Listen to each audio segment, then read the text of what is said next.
This week, Michelle Fontaine meets up with a full-time RV family that spends most of their time boondocking and finds out how they learn to negotiate the logistics of this unique lifestyle. Just like people, not all camp chairs are the same, and if you've looked for one lately, you'll know that there are lots of models and styles available. This week, Jeff Johnston cues us in on his favorite camp chair. Later, we catch up with Mark and Dawn Polk from RV Education 101 as they continue with their Ram Camp project, building the ultimate off-the-road 4x4 camper van. This week, it's time to lay out the plumbing and wiring. Closed and Spanish captioning, where available, is sponsored by Forest River.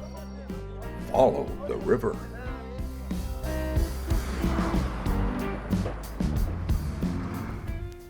With the influx of new RVers and campgrounds feeling a little crowded, and the desire to find some kind of cost-effective camping, people are turning to boondocking or dry camping. Today, we're visiting with our friends Michelle and Jody Brown in Sedona, Arizona on BLM land. I asked Michelle's mom, Gloria, what her camping experience was like 50 years ago. Well, one thing, we didn't have GPS to go by. We had to use the old paper type maps. And so we would just go along, plan out our day, each day, how far we'd travel, where we wanted to stop. And we'd get to the spot, and I'd usually run up the road to make sure it was clear if there was enough room, because we were traveling the Alaska Highway.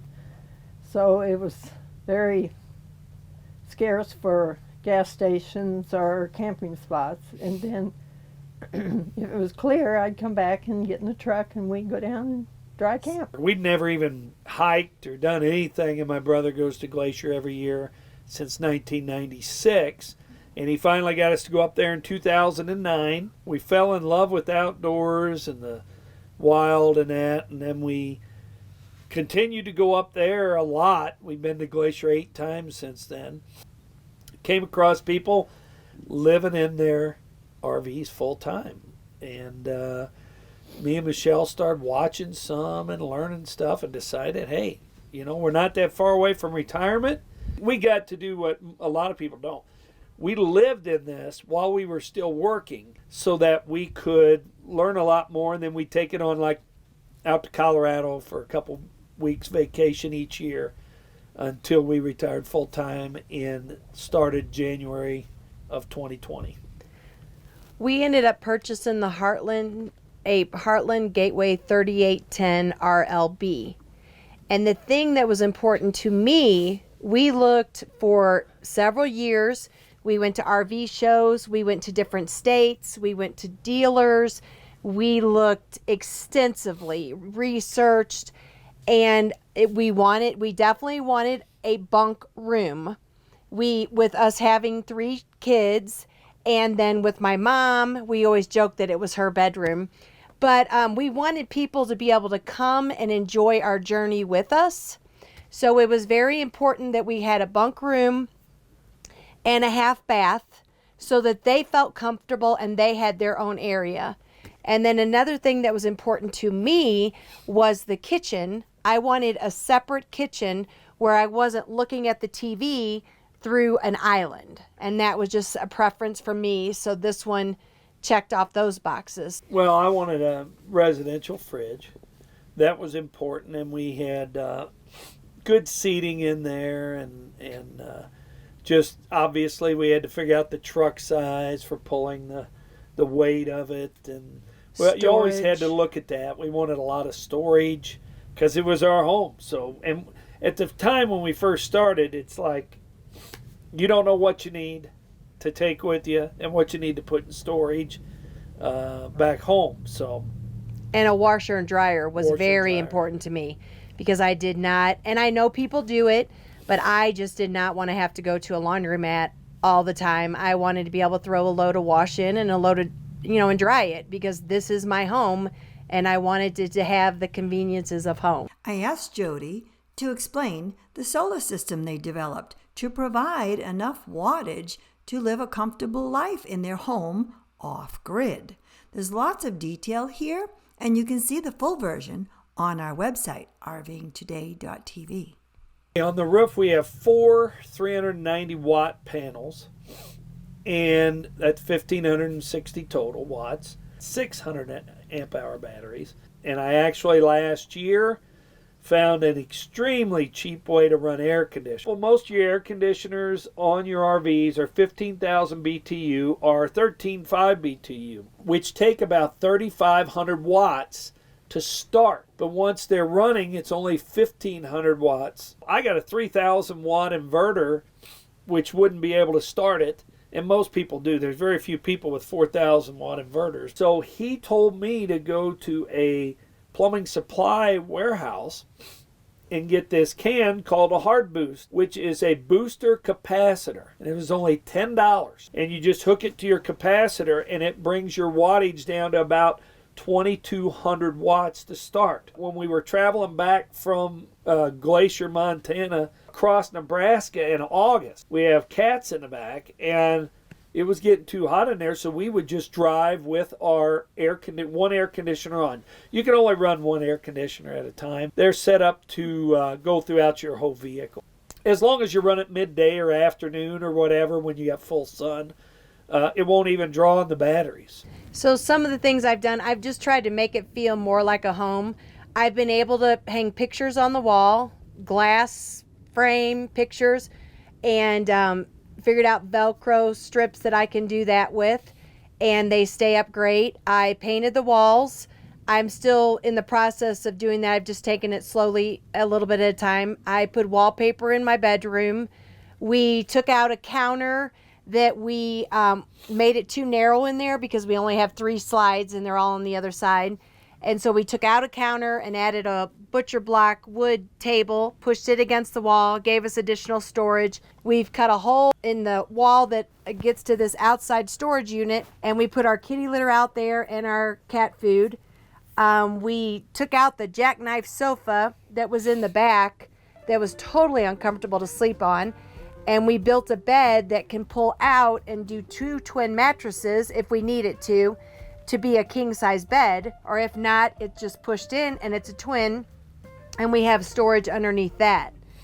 So those are some of the changes that we've made to it just to make it, I want it to feel like home. When Thetford launched AquaChem, it didn't take long before it became the #1 selling holding tank treatment for over 50 years. Until now. Meet Aquamax, Thetford's new generation of holding tank products that works even better and are also campground friendly and environmentally safe. Looks like a new #1 is taking over. For more information, visit thetford.com. Want more RVing today? Then visit rvingtoday.tv. Besides our weekly show and extended segments, you'll find additional stories and videos along with insightful information on what's new and what's happening around the world in RVing. From luxury RVs to unique camper vans, and from RVing with pets to RVing with kids. You'll find it all and more in rvingtoday.tv.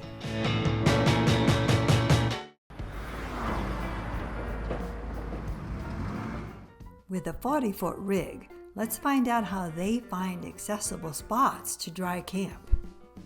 I have 2 boondocking RV groups that I'm a member of, and a lot of people will post areas that they're in, and they'll give coordinates. If I know we're going to be in an area and I see something interesting, I will take a screenshot of it so then I can give it to him, and then he can see if it's something that is accessible for us or the area that we're going to be in, and then he takes it from there. Yeah, I usually use Campendium, probably 98% of the time. But on Campendium, what I really like is that you get a lot of reviews from people. A lot of them were recent. She wanted to leave here and go up to the Grand Canyon for a few days. Well, I checked, and the camping spots that we wanted to stay, everybody was talking about how muddy it was and how it was inaccessible and stuff. So we're going to have to scrap that and just head mainly for home now. But I really like Campendium, how it really tells a lot about the cell service, which is important for us because We don't want to be out of contact with family in case there's an emergency or something. It tells you dump stations. And a lot of information people will give you on there is where you can get water, where you can dump your trash. When we are out for 2 weeks, we'll go to a campground for a day or two. And we always park at the campground, wash out tanks, I start laundry, and then we go to where we're going to be boondocking, because we try to get a campground near where we're going to be our next boondocking spot. And we always scout it out with just his truck. We drive the road. Can we turn around? You definitely have to take extra precautions when you're as big as we are, because you can't just turn around at the end of any road. You have to be, have the area to turn around. So we have very seldom just blindly went into a spot. The United States has a lot of beautiful country if we just stop and look at it. Everybody wants to go somewhere exotic, but to me, the United States is beautiful. Most BLM land is in the western part of our country.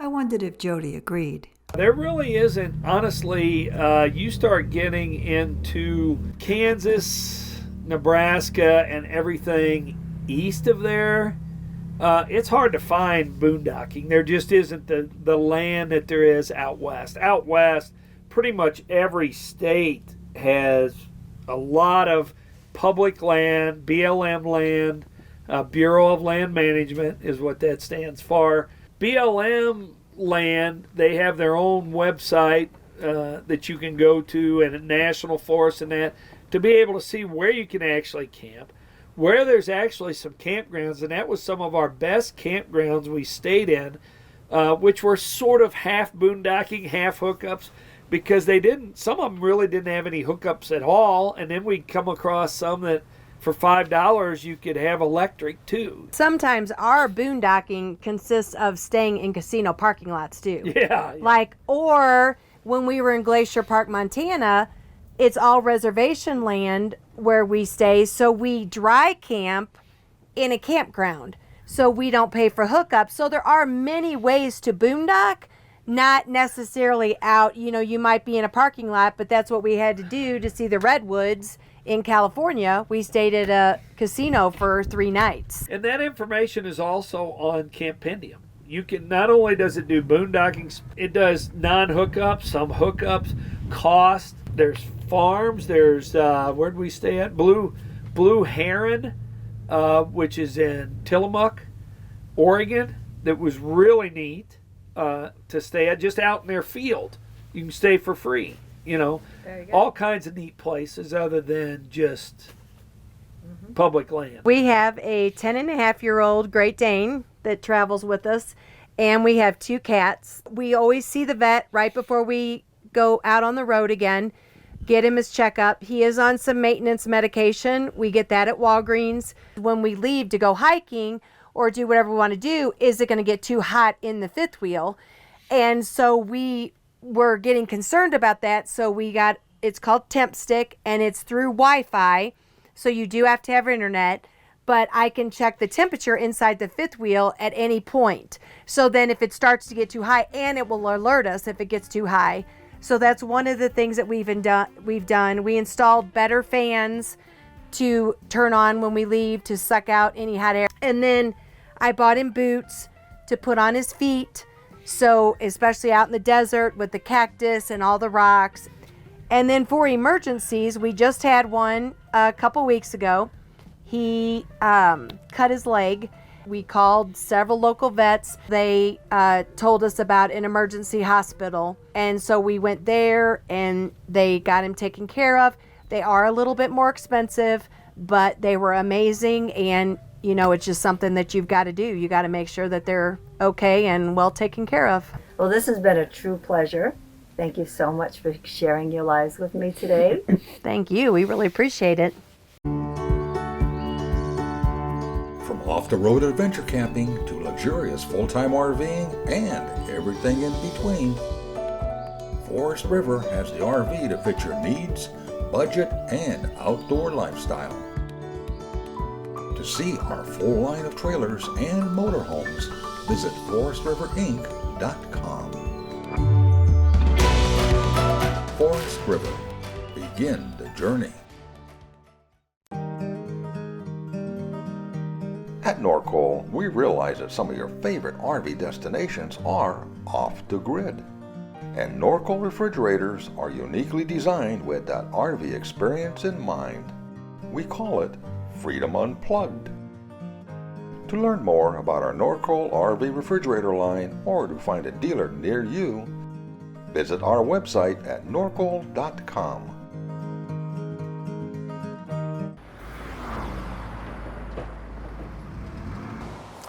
Most campers need camp furniture of one kind or another. Now, like most of us who've been doing this for an awful long time, we've been through a variety of chairs that some are more comfortable than others, some last longer, some fall apart while you're sitting next to them at the campsite, which of course is hilarious for all your camping buddies. But we kind of like a chair that's a little more reliable than that these days. And we ran into this new line that we're really impressed with. This is by GCI Outdoors. They make a wide variety of chairs of all kinds, standard chairs, rockers, low profile recliners, and so on. This one is called their slim profile director's chair. You can see it folds up fairly small, which makes it easy to store in a rig. And most of all, it's also very easy to deploy. But first, it's got a built-in handle, and it's a little bit heavier than some because it's made out of steel. It's not aluminum, and the steel gives it, of course, great strength. One of the things we really like about this line is how easy it opens. And that's it. So you sit down, and I'm 260 pounds, and I have a very dirty knee. I'm 260 pounds, and this thing feels really good. Plus, there's your little tray on the side with your drink holder. This makes a really nice camp chair. It's comfortable. It feels like it's sized right for a full-size adult. And when you're ready to go, one of the things we like about it, being of somewhat of a certain older age, is having these arms like this means it's a little easier to get up out of the chair. And when you're ready to bug out, all it takes is lift it up and you're done. Want more RVing today? Then visit rvingtoday.tv. Besides our weekly show and extended segments, you'll find additional stories and videos along with insightful information on what's new and what's happening around the world in RVing. From luxury RVs to unique camper vans, and from RVing with pets to RVing with kids. You'll find it all and more in rvingtoday.tv. When Thetford launched AquaChem, it didn't take long before it became the #1 selling holding tank treatment for over 50 years. Until now. Meet AquaMax, Thetford's new generation of holding tank products that works even better and are also campground friendly and environmentally safe. Looks like a new #1 is taking over. For more information, visit thetford.com.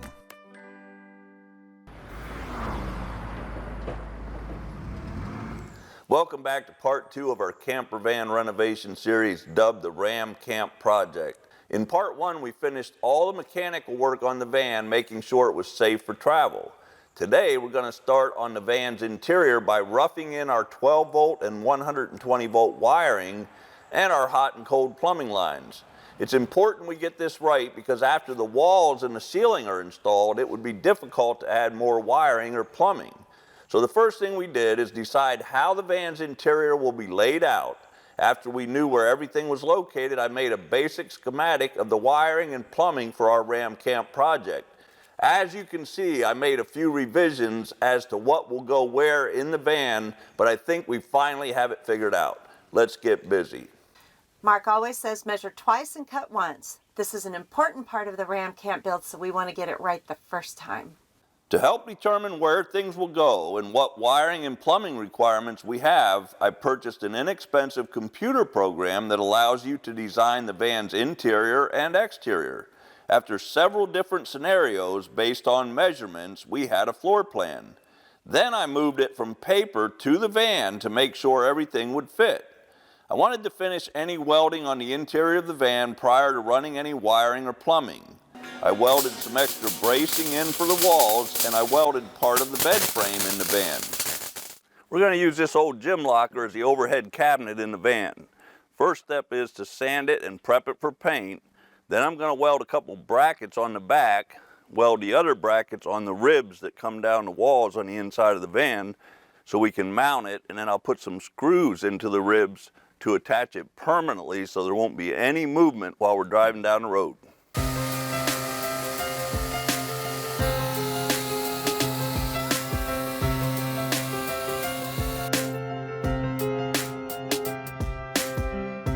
Now, if this was the exterior finish on an automobile, you would continue sanding with a lighter grit sandpaper.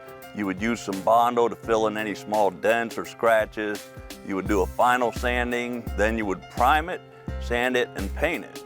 But since it's just going to be some overhead cabinets in the van, I'm sanding it with 120 grit sandpaper, and then I'm going to prime any areas where you can see metal through the paint so we protect that surface until we can paint it with the final color.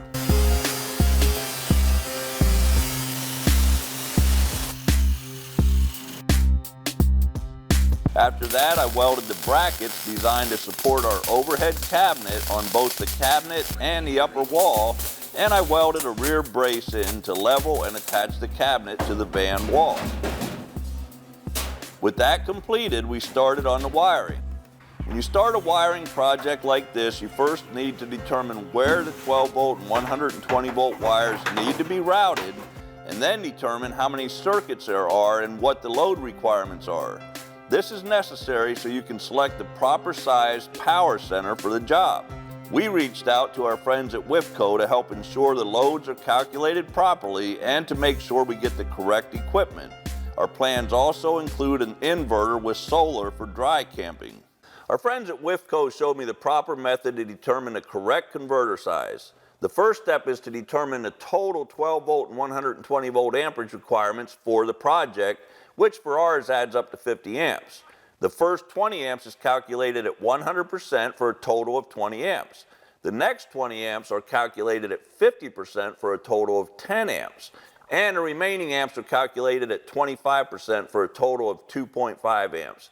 That gives us a minimum required converter output of 32.5 amps. We rounded that up to a 35 amp converter. To determine the power center size, you look at how many 12 volt and 120 volt circuits there are, but you must also consider the inverter. We wanted to have 2 or 3 120 volt outlets available with the inverter, so WIFCO recommended either the WF8945AD or the WF8955AD power centers. We decided on the 8955AD because it will charge the battery faster than the other model. Speaking of batteries, we have an awesome 12 volt 250 amp hour lithium battery from GoPower.